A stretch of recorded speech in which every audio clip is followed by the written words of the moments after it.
ఏమండి ఎప్పుడే గాని మనము మరి ఒకరి మీద ఆధారపడి జీవించాలి, బ్రతకాలి అని అనుకోవద్దు.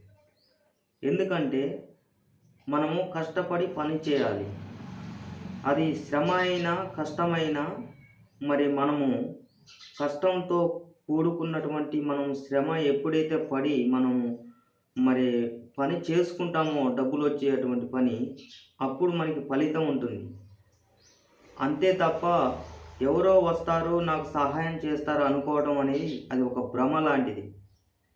కాబట్టి మనకి దేవుడు కూడా నేర్పించినటువంటి పాఠం ఏందంటే, ఇప్పుడు మర్రి చెట్టు నీడలో ఏ మొక్కైనా బ్రతికిద్దా అండి? ఏ మొక్క బ్రతకదు. అది కొంతకాలం మాత్రమే బ్రతికిద్ది. ఒకవేళ అది ఎదగాలన్నా కొంతకాలం ఎదిగిద్ది. ఆ తర్వాతకి అది చనిపోయిద్ది. ఎందుకంటే దాని ఎనకాల ఉన్నది అది మహావృక్షము.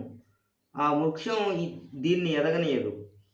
కాబట్టి ప్రియమైన దేవుని వారలారా, ఫస్టు మీరు దేవుణ్ణి నమ్మాలి. ఫస్ట్ ఆఫ్ ఆల్ దేవుడి మీద మీకు నమ్మకం ఉండాలి.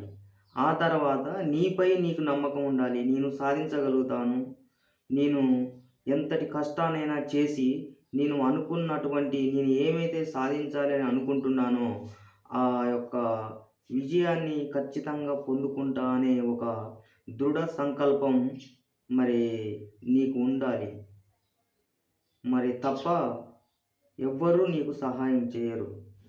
నీకు సహాయం చేయాలి అనంటే నీవు దేవుడి మీద నమ్మకం ఉండాలి. ఆ తర్వాత నిన్ను నీవు నమ్ముకోవాలి. అంటే నీ మీద నీకు నమ్మకం కలగాలి.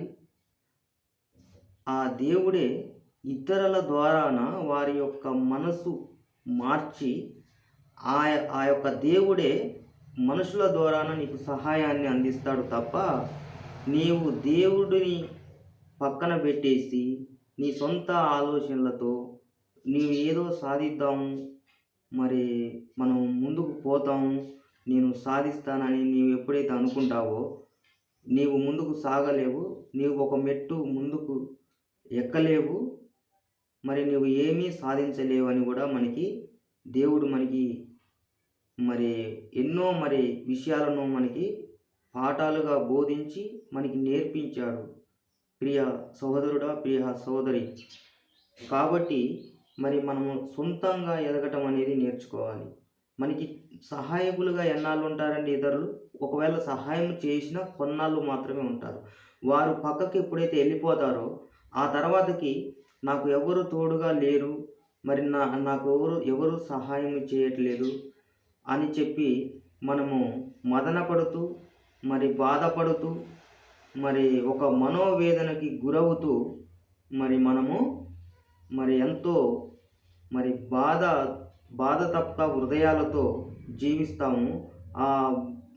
అలా జీవించటం వల్ల కూడా మనకి ఉన్నటువంటి ఆరోగ్యం కూడా పాడవుతుంది. కాబట్టి ప్రియమైన దేవుని వారలారా, మీరు దేవునిపై ఆధారపడండి, దేవుని మీద నమ్మకం ఉంచండి. ఆ తర్వాత నీపై నీకు నమ్మకం కలగాలి. అప్పుడే నీవు ముందుకు సాగుతావు. అప్పుడే నీవు సక్సెస్ని చూస్తావు తప్ప ఎవరో ఏదో చేస్తారంటే ఎవరు చేయరండి. ఇది మాత్రం మీరు గుర్తుపెట్టుకోండి.